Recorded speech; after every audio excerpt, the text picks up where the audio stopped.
तो दोस्तों स्वागत है आपका हमारे YouTube channel PK education classes Bhadra में, जहां पर मैं आपको बताता हूं रीजनिंग के इंपॉर्टेंट टॉपिक आप किस प्रकार से कर सकते हैं। और मैं आज आपको बताने वाला हूं डायरेक्शन टेस्ट के अंदर जो मैंने पहले आपको बताया था कि आप किस प्रकार से दिशा के लिए आप किस प्रकार से दिशा याद रख सकते हैं। कोई भी प्रश्न दे रखा है आपको तो आप किस प्रकार से दिशा याद रख के उनको प्रश्न को सोल्व कर सकते हैं। तो अब की बार मैं आपको बताने वाला हूं उनके अंदर जो आप किस प्रकार से उन प्रश्नों को सोल्व कर सकते हैं जो आपको जो कंपटीशन के अंदर दिए हुए होते हैं। वैसे तो जो कंपटीशन के अंदर प्रश्न दिए होते हैं सभी उनको हल कर सकते हैं, पर मैं आपको शॉर्ट ट्रिक बताने वाला हूं। आपको बस क्या करना है, वीडियो है वो लास्ट तक देखनी है और आप अपने जो प्रश्न आएंगे कंपटीशन के अंदर आप उनको आसानी से सोल्व कर पाओगे, जल्दी से जल्दी कम से कम समय के अंदर। तो जैसे अपने पास ये प्रश्न दे रखा है, क्वेश्चन दे रखा है, इसके अंदर जो अपन साथ साथ में इस क्वेश्चन के साथ साथ में पहली लाइन पढ़ेंगे उस हिसाब से इस प्रश्न को सोल्व करूंगी। पहले मैं आपको बता देता हूं कि आप लंबे प्रोसेस से आप किस प्रकार से करोगे और फिर मैं आपको शॉर्ट ट्रिक बताने वाला हूं किस प्रकार से आप इसको जो है चुटकियों में सोल्व कर पाएंगे। तो जैसे अपन को दे रखा है इसके अंदर कि सोहन 10 किलोमीटर उत्तर दिशा में जाता है, तो अपन को पता है कि उत्तर दिशा कौन सी होती है, ये ऊपर वाली। तो यहाँ पर अगर सोहन है तो वह 10 किलोमीटर यहाँ पे जाएगा, यानी ये चला जाएगा 10 किलोमीटर। मान लिया कि ये जो पॉइंट है यहाँ पर ये 10 किलोमीटर आ गया। अब यहाँ से पढ़ते हैं, फिर 6 किलोमीटर दक्षिण में जाकर फिर फिर क्या करता है वो 6 किलोमीटर दक्षिण में जाता है, 6 किलोमीटर दक्षिण में। तो यहाँ से ये उत्तर के अंदर था, यहाँ पे उत्तर है इसकी, तो उत्तर का अपोजिट हो जाएगा दक्षिण। तो इसका जाएगा, मान लिया कि ये यहाँ पे आ गया, यहाँ पर इसका हो गया 6 किलोमीटर, ये 6 किलोमीटर हो गया। और यहाँ पर जो बच गया वो 4 किलोमीटर, ये दक्षिण में इस पॉइंट पर वो पहुंच गया। फिर 3 किलोमीटर पूर्व में चलता है, फिर 3 किलोमीटर पूर्व में, यानी कि ये जाएगा यहाँ पर और ये चला यहाँ पे 3 किलोमीटर। आप प्रश्न को साथ साथ में सोल्व करोगे तो आपका प्रश्न आसानी से सोल्व हो जाएगा। फिर उसके बाद बात आती है कि वह 3 किलोमीटर पूर्व में चल गया, वो पहुंच गया इस पॉइंट पे। तो बताओ वह प्रारंभिक स्थान से कितनी दूरी और दिशा में है। तो उसका प्रारंभिक स्थान ये है, तो जो अपन को इसकी डायरेक्ट दूरी बतानी है, ये वाली दूरी, तो ये अपनी आएगी 5 किलोमीटर। और मैं आपको बता दूंगा 5 किलोमीटर किस प्रकार से आया है, आपको जो तरीका बता देता हूं मैं। वरना तो आप इस प्रकार से अगर आपको पाइथागोरस आती है तो उस हिसाब से निकाल सकते हो। ये हो गया इसका लंब, ये हो गया आधार, तो ये कर्ण आप आसानी से ज्ञात कर सकते हो कि जी कर्ण बराबर आधार स्क्वायर, आधार की स्क्वायर प्लस लंब की स्क्वायर। तो इस प्रकार से आप 3 की स्क्वायर निकालोगे, कर्ण की भी स्क्वायर होगी, कर्ण की स्क्वायर बराबर आधार स्क्वायर प्लस लंब स्क्वायर। या फिर इस स्क्वायर को हटाओगे तो आप इसका लगा देना अंडर रूट। तो अब देख लो, आधार की स्क्वायर इसने दे रखी है 4, 4 सौ के 16 प्लस में लंब की स्क्वायर यानी कि 3 की स्क्वायर यानी कि 9 और इसका लगा दूंगा अंडर रूट, और ये आएगा 25 का अंडर रूट यानी कि 5, आंसर आ जाएगा इसका 5 किलोमीटर। ठीक है, तो इसकी जो दूरी आएगी वो 5 किलोमीटर आ जाएगी। और जो दिशा है वो पहले था यहाँ पर और यहाँ पर आ गया, ये उसका उत्तर है और इस साइड में हो गया पूर्व, तो ये दिशा हो जाएगी इसकी, ये यहाँ पर है और ये है इसका उत्तर और ये है दक्षिण, तो ये पूर्व दिशा के अंदर है, तो ये दक्षिण, ठीक है, ये दक्षिण है और ये पूर्व है,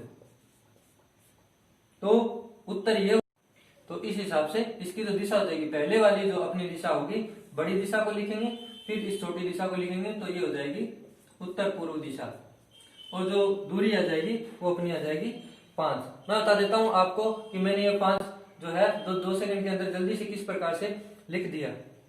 तो इसके लिए आपको एक टेबल होगी वो याद रखनी पड़ेगी, उससे आप जो प्रश्न के अंदर आपको अगर ये कुछ दूरियां बताऊंगा मैं आपको, अगर वो उनमें से आती है तो आप आसानी से उनको जो है वो कर्ण होगी यानी ये वाली जो दिशा होगी वो आप आसानी से बता। मेरे पास जो है 3 और 4 दे रखी, तो मैंने हाथों हाथ बता दिया था कि उसका 5 होगा। तो इस प्रकार से अगर आपको ये टेबल है उसके अंदर आपको अगर ये टेबल अच्छी तरह से याद है तो आप आसानी से है वो, अगर आप में से कोई भी, ये जो ज्यादातर यही भुजाएं जो दी होती है अपने पास, 6 दी होती है, एक 8 दी होती है, एक 6 दी होती है, दूसरी 5 दी होती है, 12 दी होती है, या एक 15 दी होती है, दूसरी 20 होती है, 9 होती है, एक दूसरी 12 होती है, एक 8 होती है, दूसरी 15 होती है। इस प्रकार से ये जो 2 भुजाएं हैं, इनमें से लगभग जो क्वेश्चन आएंगे कंपटीशन के अंदर, आपको जो है पाइथागोरस पर में लगाने वाले लगभग क्वेश्चनों के अंदर जो ये चीजें मिलेगी, आप इसका स्क्रीनशॉट लेके और याद भी कर सकते हो आराम से।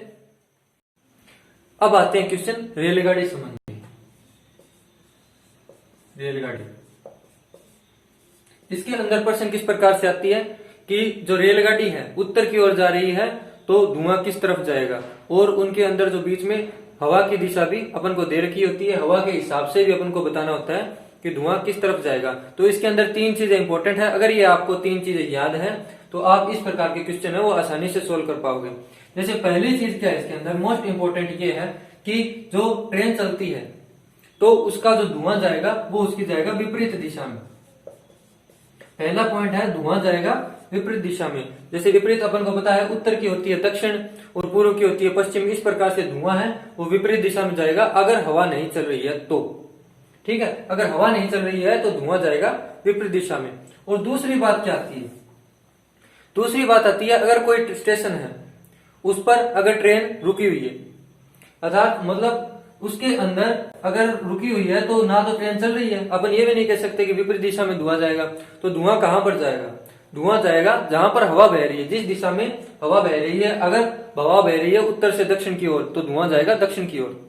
इस प्रकार से अगर ट्रेन ठहरी है तो धुआं जाएगा हवा के साथ, हवा के साथ। और तीसरा जो इसके अंदर पॉइंट है, तीसरा इसके अंदर पॉइंट ये है कि जैसे आजकल चल रही है ये मेट्रो ट्रेन, इलेक्ट्रॉनिक ट्रेन, और उनके अंदर सबसे पहले दे रखा है, जैसे अपन को दे दी मेट्रो, दे दी इलेक्ट्रॉनिक, दे दी। ये अगर आपको मिल जाए प्रश्न के अंदर तो उनके अंदर है वो पूछ लेता है धुआं कहां पर बहेगा, तो उनके अंदर धुआं नहीं उड़ता है। ठीक है, तो उनके अंदर अगर आपको ये दे देता है तो उसके अंदर आपका धुआं जो है नहीं उड़ता है। ये 3 चीजें अगर आपको याद है तो रेलगाड़ी के अंदर आपको कोई भी दिक्कत नहीं आने वाली है। जैसे अपन इसके अंदर एक क्वेश्चन ले लेते हैं। जैसे एक रेलगाड़ी है, एक रेलगाड़ी उत्तर से दक्षिण की ओर जा रही है। ठीक है, और हवा कहां जा रही है, पूर्व से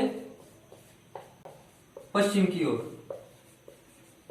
ठीक है, तो अपन को धुआं बताना है, धुआं कहां जाएगा, धुआं कौन सी दिशा में जाएगा। तो इन ऐसे प्रश्नों के लिए अपन क्या है पहले जो रूपरेखा बना लेते हैं, चित्र बना लेते हैं। तो उसके अंदर ये कह रहा है जो ट्रेन जा रही है उत्तर से दक्षिण की तरफ, ये अपना उत्तर हो गया और ये हो गया दक्षिण।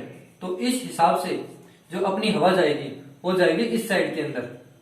ठीक है, इस साइड में धुआं अपना चला जाएगा, उत्तर साइड में चला जाएगा, यानी कि ट्रेन की विपरीत दिशा में जाएगा। इस हिसाब से जो धुआं जाना चाहिए वो जाना चाहिए ऊपर।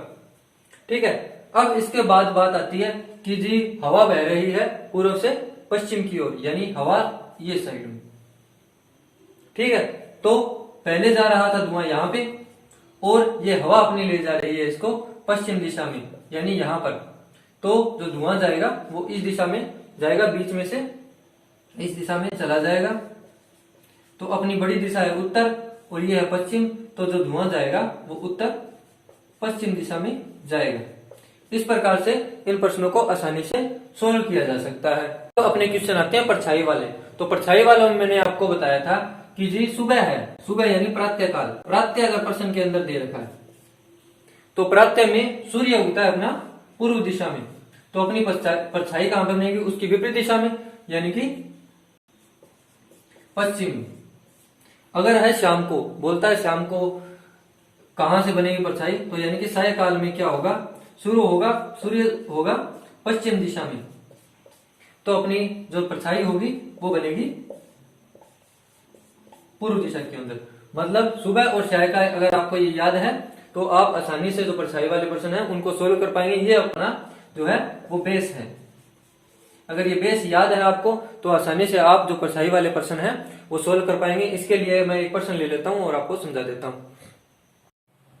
तो इस प्रकार के प्रश्नों को समझने के लिए अपन एक ये क्वेश्चन ले लेते हैं। इसके अंदर क्या कह रहा है कि प्रातःकाल, अपन पहली वाली लाइन से ले लेते हैं। तो प्रातःकाल मैंने आपको बताया है, प्रातःकाल के अंदर सूर्य है वो पूर्व दिशा में उगता है। तो मान लिया कि जी हमें सूर्य ये है, ये पूर्व दिशा के अंदर उगा हुआ है, ये है सूर्य अपना सन है। मोहन और सोहन एक दूसरे के सामने खड़े हैं। तो अपन मान लेते हैं, अपन प्रतिचित्रण कर देते हैं एक बार इस प्रकार से कि जी ये तो मोहन हो गया और इसके सामने हो गया सोहन, ये हो गया सोहन। ठीक है। अब सोहन ने देखा, इसने देखा कि मोहन की परछाई, यानी तो ये मोहन है, इसकी परछाई मोहन की दाएं दिशा में, यानी कि इसकी परछाई इसकी दाएं दिशा में। ठीक है। तो ये इस प्रकार से खड़ा है, तो इसकी दाएं दिशा कौन सी हो जाएगी? ये मेरी दाईं और इसकी दाईं विपरीत होगी, क्योंकि मैं इस प्रकार से खड़ा हूं, इसका मुंह होगा उस साइड में, तो इसकी जो परछाई होगी वो जो दिशा होगी वो उल्टी हो जाएगी। तो इस हिसाब से इसकी परछाई जो दाईं दिशा में होगी वो इस साइड में बन जाएगी। तो अब क्या कह रहा है, ये दिशा दाईं दिशा में है, परछाई दाईं दिशा में है, तो मोहन का मुंह है किस दिशा में होगा? तो इसका मुंह बताना है किस दिशा में होगा। ये अपना पूर्व हो गया, इसकी परछाई कहां पे हो जाएगी? पश्चिम में, ये उत्तर और ये दक्षिण। तो इसका जो मुंह है इस तरफ है, यानी कि दक्षिण दिशा में, दक्षिण अपना उत्तर हो जाएगा। तो जो मैंने आपको पहले बताया था कि परछाई वाले से आप किस प्रकार से उसको सोल्व कर सकते हो। अब अपने नेक्स्ट वाले क्वेश्चन आते हैं जो कोण संबंधी प्रश्न होते हैं। आप कोण संबंधी प्रश्नों को के लिए भी मैं आपको बता देता हूं कि शॉर्ट ट्रिक से आप किस प्रकार से जो कोण वाले प्रश्न हैं उनको आप आसानी से सोल्व कर सकते हो। तो कोण वाले प्रश्नों के लिए अपने पास जैसे ये अपनी प्रारंभिक दिशा है किसी की, ठीक है, तो अपन को अगर दक्षिणावर्ती घूमने को कहता है तो दक्षिणावर्ती यानी कि घड़ी की सुई की दिशा में इस प्रकार से अपन को जो है वो इसको घुमाना है। यहां पर अगर ये 0 डिग्री माना जाए, यहां पर है पूर्व प्रारंभिक दिशा, ये है इस बंदे की पहली वाली दिशा, यानी कि प्रारंभिक दिशा ये है।